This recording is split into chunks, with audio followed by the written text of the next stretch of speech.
Hello everyone and welcome to Microbiology Shorts. These are short videos on microbiology topics and my name is Rebecca Payne. Today we're talking about DNA replication and I'm going to do a little bit of an overview for you. Before one single cell, such as a bacterial cell, divides to make two daughter cells, the DNA, the chromosomal DNA, has to be copied exactly into two identical copies. This copying is called DNA replication. When you start with a single strand of DNA, you have two individual strands that make up the double-stranded DNA. And this old strand, or what we call the parent strand of DNA, is going to be first separated into two strands. And here you can see that the hydrogen bonds between the bases in this DNA strand have been separated, and these two strands have been pulled apart. Each of these strands operates as what we call a template for a new strand that's going to be made. The new strand is called a complementary strand. And when the complementary strand is made, it's made from individual new nucleotides which have bases on them, and the bases are going to be base pair with the old strand being the information that the enzyme that puts this new strand together needs to put the correct base in. For example, on the old strand, if you have an A base, an adenine, then on the new strand, thymine will be put in. So the new strands are made half old and half new. This is called semi-conservative replication. And I've got a little bit of a video for you here in a second. In order to pass genetic information on to its offspring, an organism must make a copy of its DNA.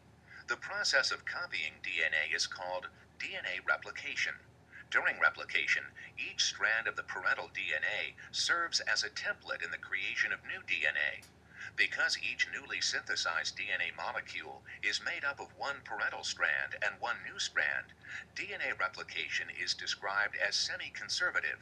One strand in each molecule is conserved, while the other strand is newly replicated. So the creation of a new DNA strand is called DNA synthesis. And we're using the old or parent DNA strand as the template. In this case, I'm got down here a creation of a new template strand, and the template strand is on the bottom, and the new strand will be created base pairing with the bases here and here and here and all the way along on the top of this. Every time a new strand of DNA is created, it's created in what we call the 5' to 3' direction. The 5' and the 3' have to do with the orientation of the sugar molecules in the sugar phosphate backbone of the DNA. In this example here, the sugar phosphate backbone is shown in black, and the bases are shown in different colors. And we don't see each and every sugar, so I've just notated the backbone orientation with a 3' here and a 5' here. And since the new strand is going to be created in the 5' to 3' direction, the new strand is going to start up here as a 5' and go this direction and become 3', because of course these strands are anti-parallel. As the new strand is created, a single nucleotide at a time is added, and a nucleotide is basically made up of 3 parts. So nucleotide has a T in it, and T stands for 3. At least that's how I think of it in my head. Each nucleotide is a sugar, a phosphate, which makes up the backbone portion of the nucleotide, and the sugar is connected to a base, either adenine, thymine, cytosine, or guanine.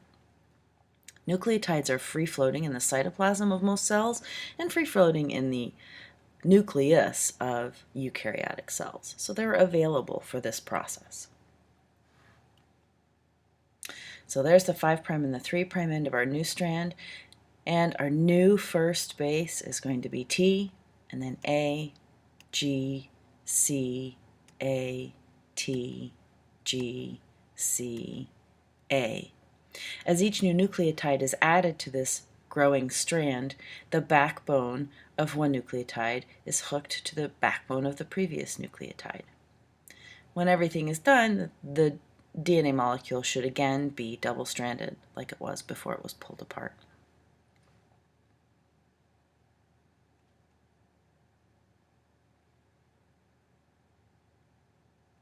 There are 5 steps in DNA synthesis.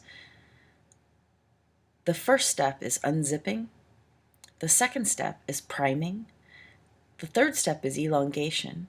The fourth step is when the primer is removed.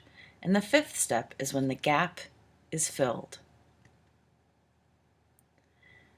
To be duplicated, DNA must first be separated down the center, unzipping the molecule. This breaks the hydrogen bonds between the base pairs. The enzyme that breaks these bonds is called helicase. When the strands are single-stranded, proteins called single-strand binding proteins attach to single-stranded DNA to stabilize it and prevent it from snapping back together and rehydrogen bonding. These proteins are called single-stranded binding proteins. Enzymes called DNA helicases use energy from ATP to break the hydrogen bonds that hold the two strands of the DNA molecule together, causing the DNA to unzip. The site where DNA helicase unzips the DNA is called the replication fork. As replication continues, these enzymes continue to break hydrogen bonds, and the replication fork moves ahead of the newly synthesized DNA. Stabilizing proteins bind to the single-stranded DNA, holding the strands apart and protecting them from degradation.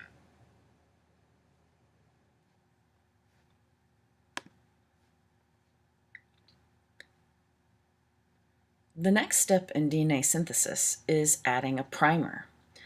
The reason we need a primer is that the enzyme that elongates DNA, which is step 3, can only operate if it already has an existing nucleotide backbone to hook a new nucleotide onto.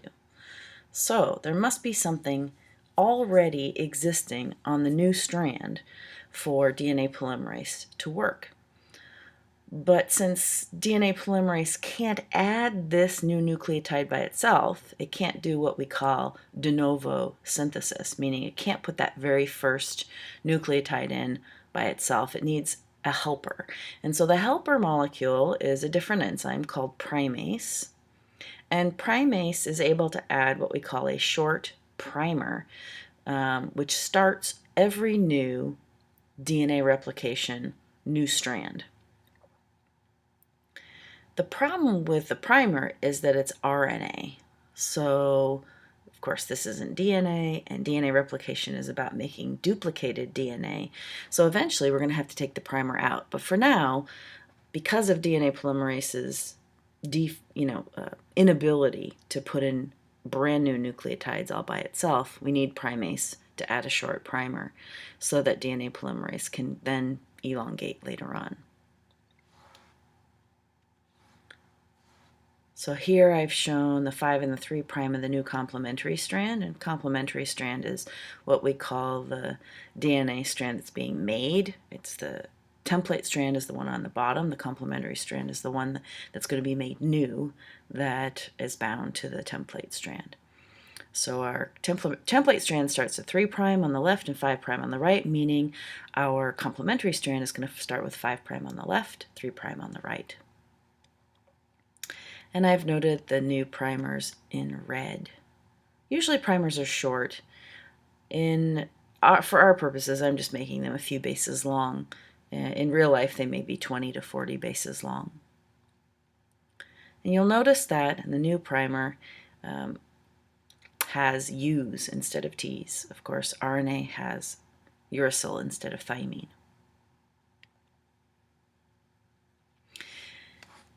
The third step, which is elongation, can happen once the RNA primer is in place, because then DNA polymerase has something to grab onto, and the something that it's going to grab onto is the backbone of the RNA primer. And I've pointed with an arrow to that location. Once that backbone is there, it doesn't matter if it's RNA or DNA. DNA polymerase can add new DNA nucleotides. And so DNA polymerase comes along and it adds a new nucleotide onto the primer, and then it continues to elongate this new strand. Once the entire strand of DNA is duplicated, you can imagine then that this whole piece of DNA keeps going, and say it's a circular piece of DNA, maybe a piece of chromosomal DNA or a plasmid. it would be a whole big circle. So we're just seeing a piece of that here in this example. What we've got is basically essentially a double-stranded piece of DNA with a short RNA primer. And the primer has to be taken out before this process can be completed. So there's an enzyme called RNase, and RNase removes the primer. Just cuts it right out. Because this is, for example, a circular piece of DNA, over here we're going to have to imagine that this is all double-stranded. Even though I don't have the complementary piece here, you'll have to imagine that it's there. But I put it here because now with this circular piece of DNA polymerase does have a backbone to hook the new DNA nucleotide to, whereas before it didn't. So DNA polymerase continues to elongate, fills in where the primer was, and then at this point you can imagine that this piece of DNA is completely double-stranded and fully finished, except for one thing. And this thing is that, and here I'm going to remind you that this was where the primer was, and so this was empty and then it was filled in the last step. There's another fault with DNA polymerase, is that DNA polymerase can only hook this nucleotide onto a previously existing nucleotide. So this one can be hooked to the previous one, this one can be hooked to the previous one, this one can be hooked to the previous one. What DNA polymerase can't do is hook this one forward. So what happens at the end of step 4 is that there's a gap in the backbone where the backbone has not been covalently linked together. And so we need a fifth enzyme, and the fifth enzyme is DNA ligase, and ligase is able to seal that gap by connecting the sugar to the phosphate in the backbone.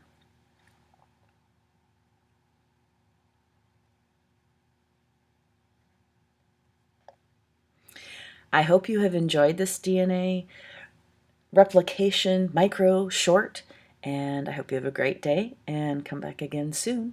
We'll have more as soon as I can get them made.